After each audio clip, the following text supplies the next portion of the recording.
Hello, and welcome to another episode of Hamblin Vision in Conversation.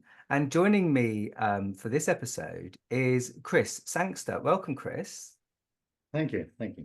It's great to have you here. So, anyone who is a regular follower of our YouTube channel may recognize Chris's voice. Chris, very kindly for a very long time, has been recording many of our guided meditations. So, if you've ever listened to one of the Hamblin Vision's guided meditations and you hear that lovely, beautifully well-paced Scottish accent, here is the man behind the voice, Chris Sangster. And Chris joins us today to talk about practical spirituality. So this is another installment of our conversations about practical spirituality. Chris is the author of a new book called Stumbles Along the Spiritual Way. Chris, thanks so much for being here. It's lovely to be Thanks for chatting. asking me. Yes, thank you. So in these conversations, we've just been talking about perhaps how your spiritual path began, really. So it might be interesting to our viewers to just talk a bit about that, because I know you've been recording the meditations for us. You were telling me earlier that you've been a trustee for the White Eagle Lodge, or helping with their new temple. So you've obviously been quite involved in lots of different projects over the years. So I spent a lot of time in London, but we moved down to Wiltshire about 1992. I have to check on these things because it's so far. Having spent quite a lot of time in London and really wanting the country life more. When we were down in Wiltshire, we had quite a large house and we had a cottage in the grounds, and I started letting that out. And we had various people coming there, but we had this rather wonderful lady called Yeva, was her spiritual name. She was Mrs. Gladwin otherwise. And she spent a winter with us. The first winter, she then went on to spend quite a long subsequently. And she was into all things spiritual, really. She was an absolutely amazing woman. And she took to me and I took to her, and we spent many hours discussing things. And she had so many people who came, a lot of people from Glastonbury, and one particular shaman that came from South America, and spent some time with us. She was also a minder for David Icke when he was in his earlier stages. So David Icke's graced our spare bedroom on more. So there was all these sort of people, and then through Yeva, I met other people, including a lady called Isabel, who I'm still very much in touch with, and follow her sort of line of thinking. So because it was Wiltshire, because it was near Avebury, it was therefore heavily into the stone circles, the whole energy, the earth energy thing, and then through the earth energy, the crop circles that were around at the time. So it was a very, very active time, spiritually in all senses of the word, when I was down there. And we spent about 7-ish years down there. And my wife and I then decided that we'd like to move up to Scotland and run a cottage business. So we did that next. So that was how it started, really, from the Wiltshire days. And it's very difficult to know. I mean, you like to think if your spiritual button has been pressed at some point. I can't actually think when it might have happened, because in hindsight, I was doing certain things even when we were in London. I've written a fair number of books, and I've got this, what I call the 20 tenets of what I used to call holistic thinking, but I now call spiritual thinking. In the early days, it was a bit too much, talking too much about spirituality, because you were considered to be rather weird. So it was holistic in the early days. But I mean, that went back to pre-1985, really. So before I actually went down to Wiltshire. And then subsequently, sorry, I'm jumping around a bit slightly. No, it's good. But when I was up in Scotland and got heavily involved with nature and in all its shapes and sizes, I realized that when I was a teenager, really, I'd spent a lot of the time, because I was up in the Spey Valley then, and even further north in Scotland. Mm.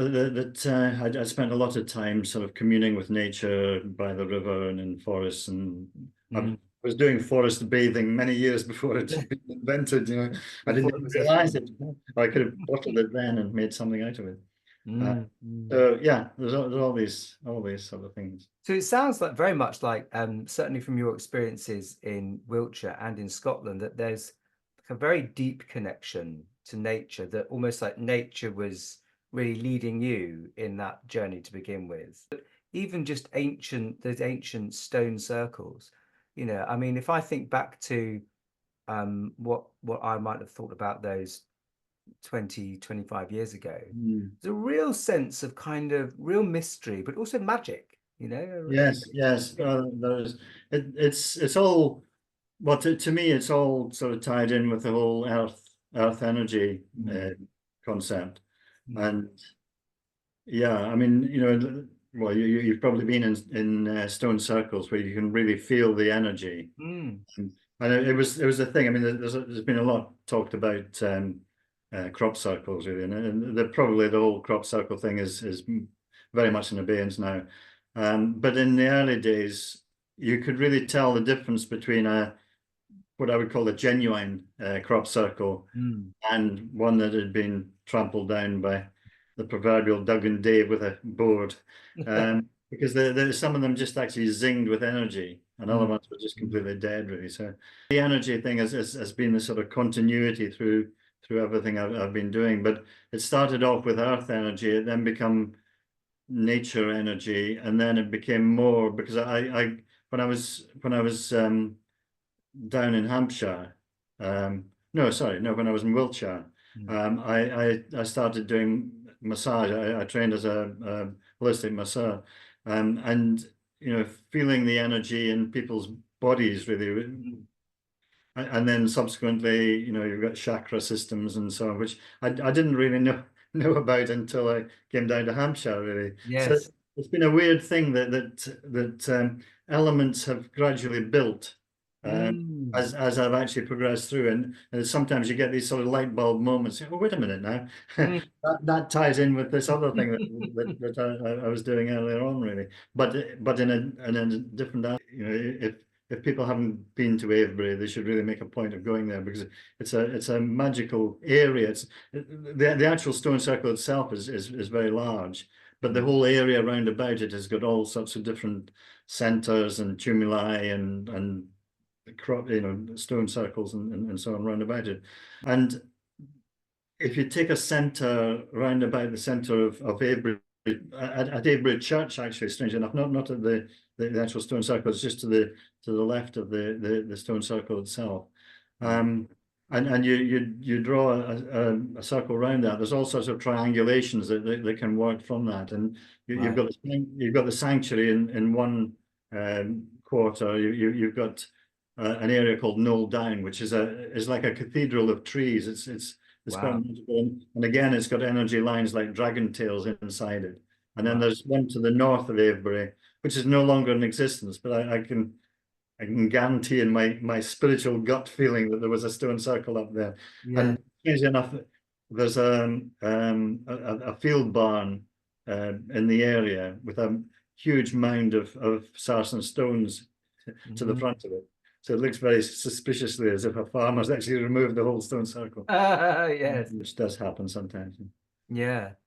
So yes, and energy probably has been the driving thing, and then as we were saying earlier, the link from the nature side of energy to the human side of energy, uh, Mm.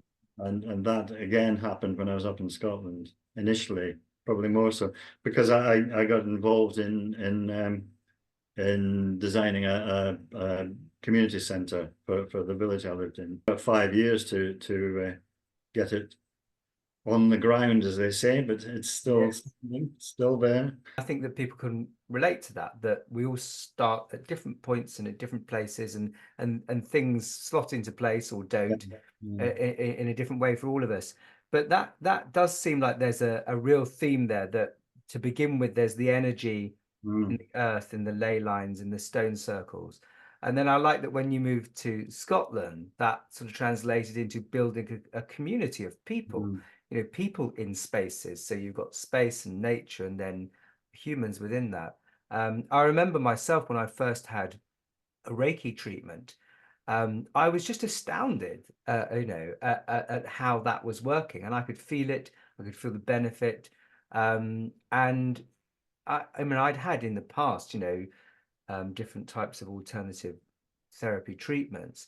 But Mm. when I first had Reiki, that happened after I had some understanding of what happens in meditation and a kind of Yeah, appreciation of just the connectedness of everything. yeah, yeah. That, so when you're talking there about just about energy and how that's been a theme of your own Mm. spiritual path, Mm. um, I could just the images in my mind were just of this connected matrix of, the Yes, earth, the animals, yeah. us, the Mm. spiritual realm, memory, even like, very, very intuitively seeing those shapes in the map and looking at it and thinking there would have been a stone circle just there. Yes, But yeah, actually, there's just no separation in any of it, that there yeah, is this, yeah, yeah. real I kind think of connection. up in Scotland, I was also very fortunate. We bought this property, which was actually a hotel, but we could see that it was an old shooting lodge. So it was spaced out, and we could see that we could split it into cottages. So we finished up with 3 cottages and a house, Wow. all as part of the existing building. Mm. But it also had about 36 acres of ground, including lochside and fishing rights, and it was wonderful. Because there was the fields there was a guy who actually had sheep in the fields, and Mm. I think again it's a past life thing really, but I've always had an interest in sheep, and Mm. and this sort of fell into my lap as well because I started helping him with the sheep, and I finished up as a long story. It's in the book, as they say. Uh, Read the book. Yes.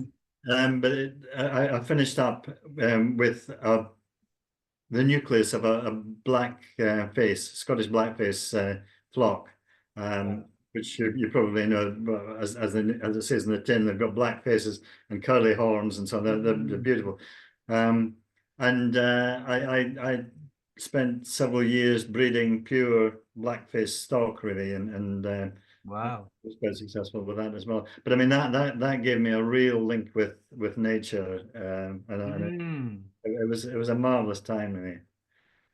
It's funny, isn't it, that Mm. I think when we are connected to our source, when we're connected to what Hamlet would call God or Christ, Mm. what others might, call the way or Buddha Yeah. nature, it is as if in those moments there is a flow and that life speaks to us, so Mm. that, and I think that's why it always just seems incredible when we get those moments of synchronicity or things slot into place, or the themes of like you'd always been interested in sheep, and so life was Yeah. presenting Yeah. you with that opportunity to work with them. And I Mm. think that that's relatable. I mean, it's relatable to me, and I know that so many people talk about incredible coincidences and that it Yes. couldn't it couldn't have been more perfect because I really like, I don't Yes. Yeah. know, whatever it is. Yeah. It just sort of happened that way, really. Yes. Yeah.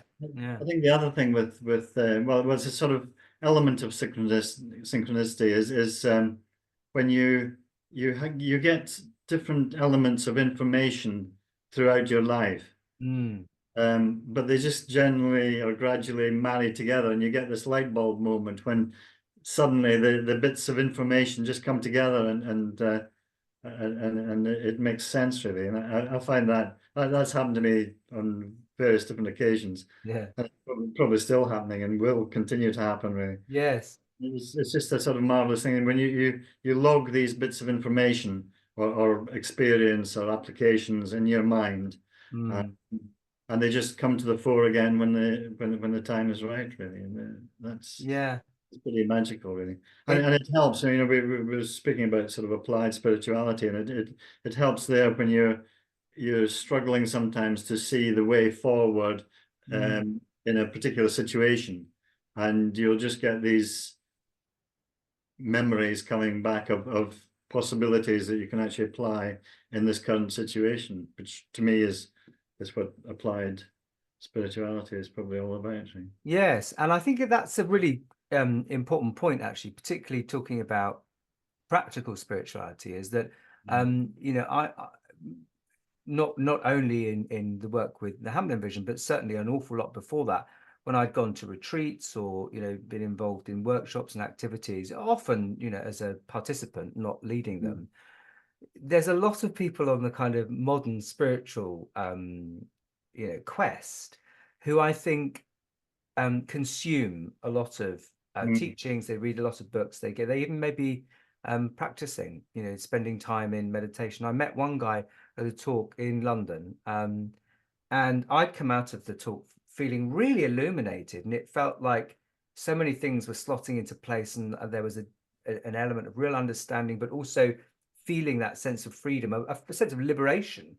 And I was Yes. talking to this guy in the break about it, and he was saying, he said, "That's so annoying." He said, "I've been doing this for like 65 years and I still don't get it. Why are you like, what's happened? What's the difference?" And Yeah. I don't know, it's a mystery, but one thing I do see, and I recognized it in myself as well, certainly for my spiritual search did begin at a very deliberate time.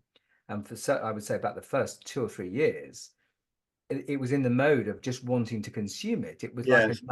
like another commodity. Yeah. Yeah. And then there came a time when it just became clear to me Yeah. it couldn't remain as a conceptual understanding. You had to live it, you had to apply it. Yes. Yeah. So Yeah. I love that, it sounds very much like that's what you were doing in terms of Yes. community and Yeah. people with building that Yeah. community in Yeah. Scotland. I mean, like you, I know various people who go to umpteen courses and they are on webinars all the time about spiritual matters and so on, and they can then quote you all sorts of theories and formulas and things like that. But it always seems slightly. I mean, there must be some people it happens deeply to, but it seems in some ways a slightly surface way that they know the information, but they haven't really had an opportunity to apply it, Yeah. which is necessary in the practical side. I think going back to Yeva, I mean she really she sort of overloaded me with new ideas, really, probably in reflection. I mean, it was a good way to do it, but I was at that sort of situation where I knew a lot about. No, I knew a little about a lot. Is Mm, probably the best way to say it. I mean, she introduced me to Alice Bailey, and I don't yes, know if you try. I've I've heard of found her. Alice Yeah. Bailey very, very difficult to understand. I'm coping more now, about 25 years after being introduced initially. But things like that, they really take time to clarify in your mind, really, to get going. Yeah, and I like what you say about that when in a way, I mean, there's that phrase, isn't there, when the student is ready, the teacher appears. But I Hmm. also think when we're ready, the right information appears, like you were saying, almost Yes. at the right time when we're sort of ripe for it, Yeah. or, Yeah. or like you said, when there's a real need for it, Yes. they Yeah. come across certain, modalities or Yeah. Yeah. paradigms or theories or whatever, Yes. but Yeah. that when they're really needed, But you need the practical application, really, to actually see how the theories work in yes, reality, and indeed see how some of the theories don't work in reality, really. yeah, Yeah, or have got to be adapted and applied to fit the slot, which is all part of the spiritual game as well, I suppose. Really, yeah. I think It's that's true, yeah, and Hamlin was very, especially in his later works, he really continually emphasized the need to apply what we've seen, yes, yes, what we come to understand, and it's hard, I mean, yeah, because certainly as humans, we've got this, capacity to converse and to talk or to write ourselves and reflect. yeah, But like you say, the real test of that is it just in relation to, yes, you yeah, know, yeah, either like in relation to the land, or yeah, mostly yeah. with other people. And I think also that, I mean, to me, the more I've been involved in it, the more it becomes it's almost a sort of individual quest, that religion stroke spirituality to some people involves being part of a group and following the group dynamic. Mm. Um, I think personally, as I've gone through experience with various group dynamics, I've become more of a sort of individual thinker, and sort of apply bits from different dynamics which I've come across, which seem to gel with me. Um, and I think, tying in with what we were saying earlier about people absorbing a lot of information from reading and webinars and courses and so on. Ultimately, you need to have the sort of quiet thinking time to actually see how it applies for you as an individual, perhaps, and also acknowledge the fact that it's going to apply to other individuals in a different way. Yes. And I think increasingly as I've grown older, which sounds dreadful, but we all grow older. I sort of realize that I'm not really trying to force or encourage or persuade or whatever anybody to actually follow any particular path that I lead. But I've become a lot stronger in my realization that it's the proper path for me, really. Yeah, and I think there's a real beauty about that. Yeah, yeah. A friend of mine said the other day to me, it was related to some struggles that I was having, but he was recognizing and pointing out a deep truth, really, which is that ultimately, the only relationship we have is with ourselves, which does include the big capital S, the greater self. But it also reminded me of that quote. I think Mother Teresa said it. I mean, if she didn't, it's a great thing anyway. That that if you treat everything in your environment, in your world, as if that is God, it's between you and God, And I can't remember that. I'll have to look it up, and maybe we'll add it to the video afterwards as a little link or a piece of text.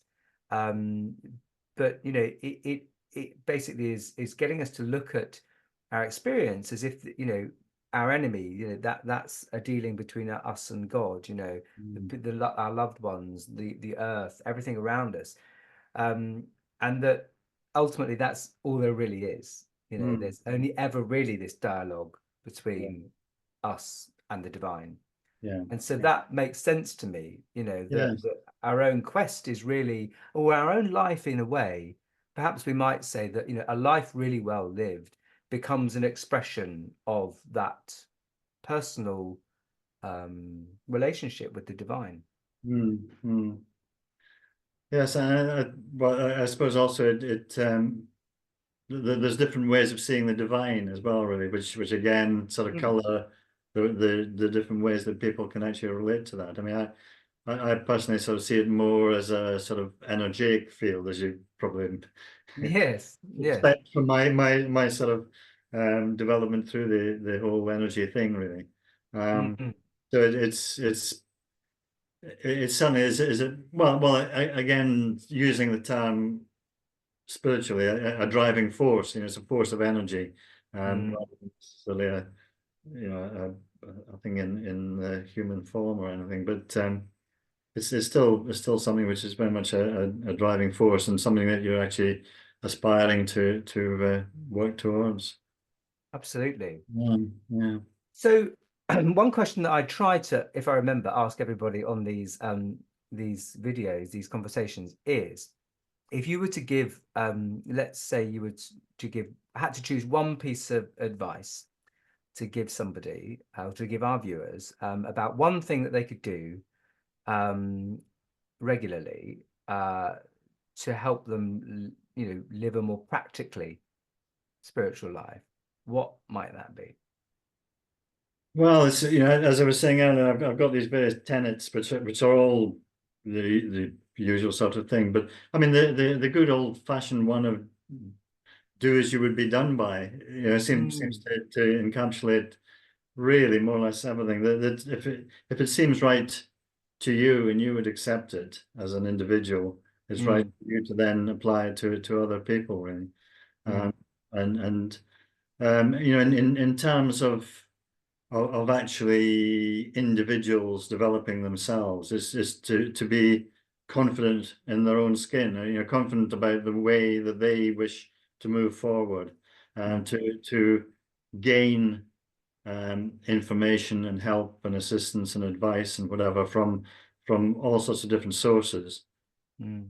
But then to use that as a means of actually evolving your own particular path. And It's oh, like, I mean, that's good advice because I always like to think that everything we need, for our spiritual life, practically, that's what's in our life. mm, Like our life is all of the yeah, material we need. So yeah, if it's, not finding the right job or not in the right relationship or not liking where we live or mm, enjoying all those things, loving all those things, it's the material of our life, I often think that is our spiritual practice.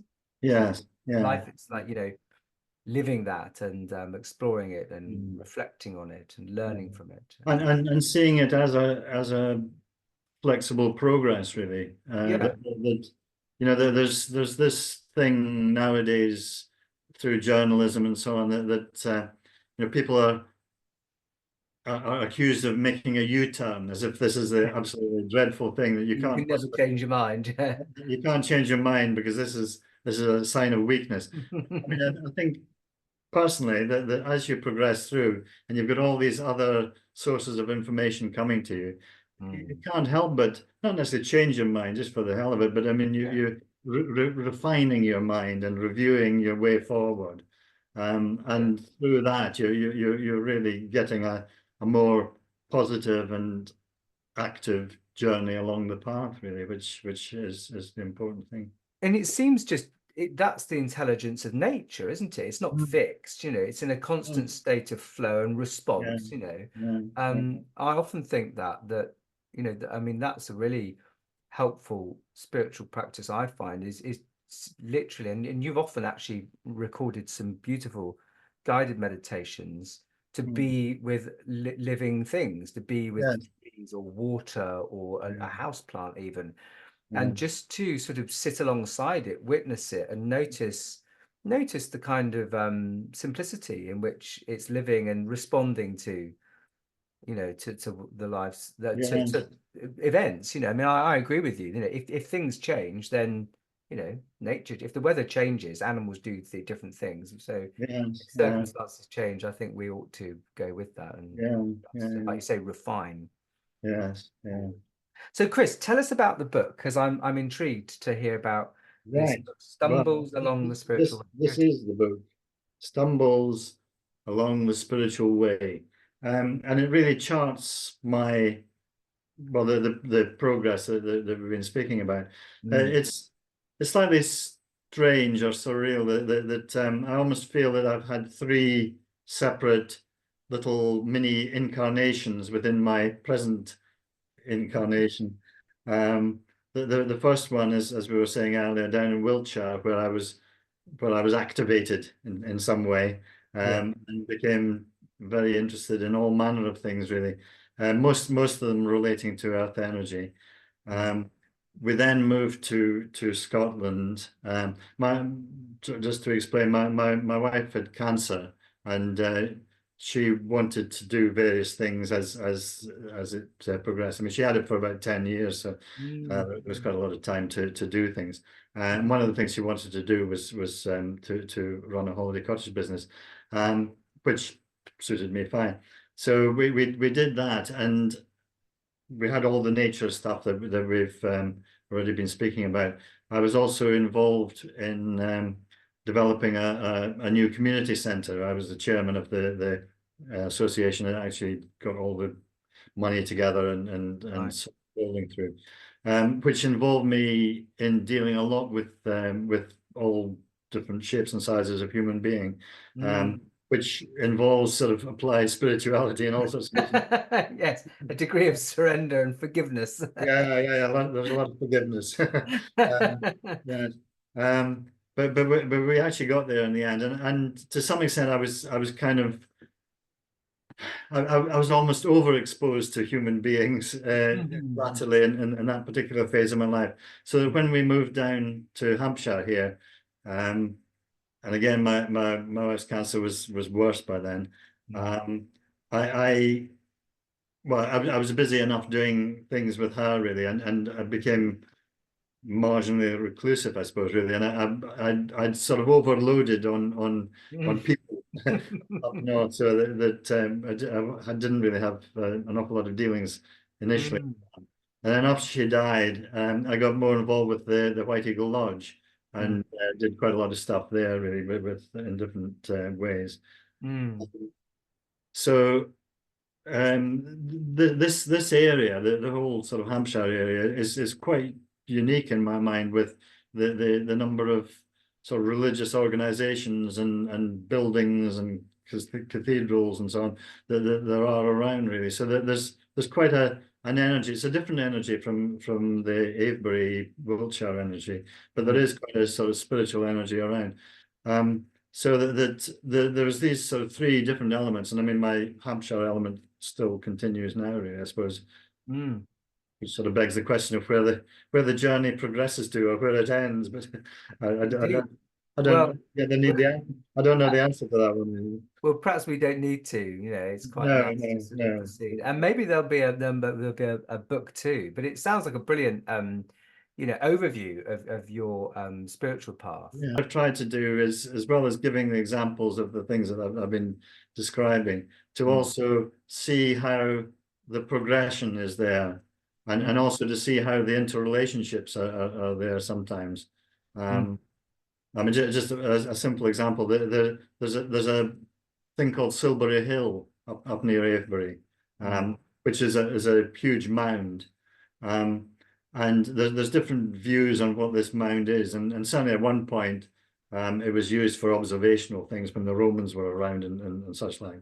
Right. Um, but I've been to various talks and had various discussions with people, and it could well be, as I say, no more than it could well be, the fact that initially it was a much smaller area, or just a sort of rectangular area with pits in it. These pits, I mean, this is not just my feeling. Mm, They've actually been archaeologically discovered, right. and there's no remains in the pits. And Right. normally speaking, you would think there'd be food or bones or ash, or something as a sacrificial thing. Mm, There's nothing in these pits at all other than earth of the higher mound that was actually put in there. right. Um, but the whole thing is built over a confluence of different streams. It's a very, again, the energy, but it's the water energy in that sort Right. of thing. And there's a thought in my mind, and this is one of these things where the different threads come together, Mm, and perhaps it was used to actually bring, the tribes used to come to Avebury from Orkney and abroad. I mean, it was amazing. right. Um, no buses in those days, and Well, they maybe walked, now. they walked or sailed, to actually bring sacred water from the different tribes and actually pour them in together. Perhaps, I don't know. Right. Right. It's a thought. It's a thought. There's a PhD in there for somebody. Well, you've given them the start, Chris. Yes, that's right. Yes, as long as I get an acknowledgement at the end. Yeah, absolutely. Well, it really sounds like a very rich and beautiful book of your experiences. Yes. And if anybody would like to have a look at the book and purchase a copy, it is available on Amazon Yes. It's also available as Kindle as well, if you if as a you. Kindle ebook. There we go. Mm. Chris, it's been great to chat to you. Really, really lovely. And I hope those of you watching have enjoyed our conversation and learning more about Chris's journey and his incredible life. I mean, one thing I was thinking as well, as you were talking about um, the situation with your wife and responding to her illness, is that that's something that is a teacher for us too, isn't it? That Yeah. when adversity comes, we're sort of called in a way to respond, and so that clearly was a very sad but tender, part Yes. of your Yes. life where you talked Yeah. about that, more reclusive period, kind of Yeah. like a nighttime period, really, of Mm. which sounds very appropriate. Yes. No, it was in some ways it was a magical time, really. Maybe Mm, it was for the wrong reasons, but it was still, mm, we made the best of it, by yeah. sure, for Well, sure. that in itself, I would say, is a great teaching. So, Mm. Chris Sangster, thank you so much That's been lovely to talk for to you. being here. And I look forward to seeing you at another event soon, hopefully. And yeah, if you'd like to learn more about the Hamblin Vision, I'm sure those of you who watch regularly know by now, the web address is thehamlinvision.org.uk. And if you're already watching this on YouTube, you can go now and have a look at some of our guided meditations, voiced by Chris Sangster himself. So thank you once again, Chris, for all of your hard work with that. We've got a great collection for people to enjoy. So yeah, thank you very much. Thank you. Thank you. Thanks, All Chris. right. Goodbye. Aspect.